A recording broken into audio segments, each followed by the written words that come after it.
महाराज जी, मुझे क्रोध बहुत आता है और छोटी छोटी बात पर गुस्सा आ जाता है, जिसकी वजह से कभी कभी निजी जिंदगी और काम पर भी असर होता है। नहीं नहीं, ठीक, ये ठीक नहीं है। ये आपको भी जलाएगा। ज्यादा क्रोध हो जाने पर हिंसा तक हम पहुंच सकते हैं। तो हमें लगता है इसको कंट्रोल करना चाहिए। क्रोध का एक और लक्षण है कि हम कुछ नहीं बोले तो वो मुझे जलाएगा। तो ऐसे क्रोध का त्याग करना ही उचित है। जब हम बुद्धि से क्रोध नहीं करने का नियम लेंगे तो हम में सामर्थ्य आ जाएगी। वो हम में सामर्थ्य है कि हम क्रोध नहीं करेंगे। पर है बहुत कठिन जब कोई प्रतिकूल पर प्रतिकूल बोलता जाता है। क्रोध अपना स्वरूप धारण ना कर पाए, इसलिए वहां से हट जाओ। जब कहीं कोई ऐसी घटना हो रही हो तो मौन धारण करो, भाग लो वहां से। विजय की कोशिश मत करो, नहीं क्रोध आ जाएगा।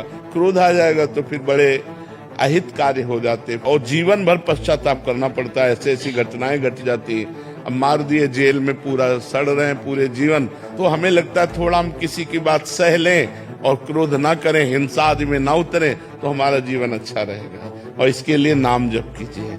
जो प्रभु का नाम आपको प्रिय हो, वो नाम जप हृदय में शीतलता देगा, तभी आप क्रोध नहीं करोगे। क्या मृत्यु के बाद परिवार जनों से संबंध एकदम टूट जाता है? बिल्कुल। मृत्यु के बाद जैसे हम सो जाते हैं ना, तो कोई स्मृति रहती है क्या? नींद में, गाढ़ी नींद में कोई स्मृति तो नहीं रहती। कौन, कहाँ, कैसा। अगर स्वप्न में है तो जो संस्कार हैं उनके स्वप्न आ जाएंगे, लेकिन गाढ़ निद्रा में कोई स्मृति नहीं रहती। तो गाढ़ निद्रा से भी ज्यादा विस्मरण कराने वाली मृत्यु है। मृत्यु के बाद इसी जन्म का आप देखो, माँ के गर्भ में 9 महीने रहे, कोई स्मृति है? एक सेकंड की भी स्मृति नहीं कि माँ के गर्भ में हम कैसे रहे, कोई ज्ञान नहीं। तो मरने के बाद किसी से कोई संबंध नहीं रह जाता, न बैंक बैलेंस से, न मकान से, न पत्नी से, न पुत्र से, कोई रिश्ता। पढ़ाई लिखाई, पद प्रतिष्ठा सब खत्म हो जाती है। देखो, हमें प्यार चाहिए, हम सबको प्यार चाहिए। आप हृदय से देखो, अब हम प्रभु से प्यार पाना चाहते हैं। अब वो तो हमसे बोल के कह रहे हैं, उधर से उत्तर आ नहीं रहा कि भाई हम आपको प्यार करते हैं, ऐसा कुछ उत्तर आ नहीं रहा। और हम उनकी तरफ चले तो रोड़े और फेंक देंगे। ऐसे विघ्न माया डाल देगी कि हमको चलना मुश्किल हो जाए, पैर जर्जर हो जाए।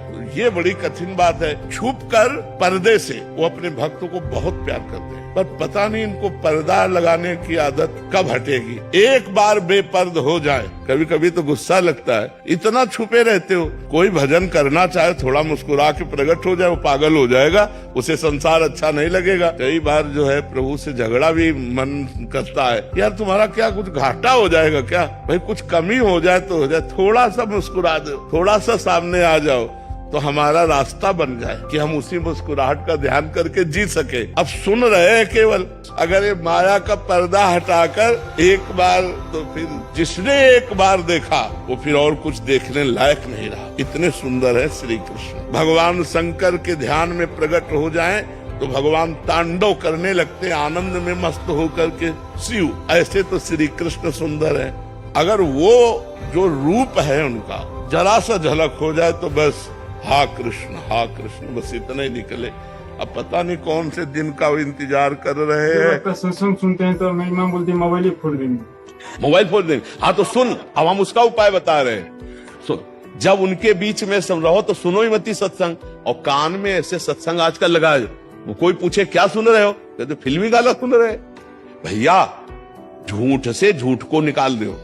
जैसे कांटा लगता है तो कांटे जैसी आकृति से कांटा निकालते हैं। गुरुदेव, मैं यहाँ आया तो मेरी पिताजी बोलते हैं कि मेरा जलन हो रहा है, तुम मतलब वृंदावन में शपथ खाओ कि तुम वहाँ नहीं जाओ। वृंदावन महाराज जी, आपके सत्संग से सकारात्मक प्रभाव है। वो मेरी बिटिया है। स्कूल में हम पिछली बार कुछ ऐसा था कि इसने मुझे आते ही रिपोर्ट किया कि क्लास में ऐसा होता है, और वो मैं उसके साहस की आपके सत्संग से आया महाराज। हम इसीलिए बच्चों से प्रार्थना करते, जैसे स्कूल के बच्चे आते हैं, कि अपने मम्मी पापा को फ्रेंड की तरह, दोस्ती की तरह उनसे बात करो। बिल्कुल डरने की जरूरत नहीं। हमारे पापा है, हमारी मम्मी है यार, वो हमें बहुत डांट सकते हैं, लेकिन वो सीरियस मैटर को वो समझ सकते हैं। हमारे बड़े जन हैं, वो हमें संभाल सकते हैं, हमें बचा सकते हैं। अगर ऐसा नहीं तो अब देखो, वो पिता जो सतमार्ग में जाने के लिए कह रहा कसम खाओ, सतमार्ग के लिए, असत मार्ग के लिए कसम खानी चाहिए। बेटा कसम खाओ कि ऐसे गंदे बच्चों का संग नहीं करोगे, जो शराब पीते हैं, जो व्यभिचार करते हैं, जो ऐसे वो यही तो समस्या है।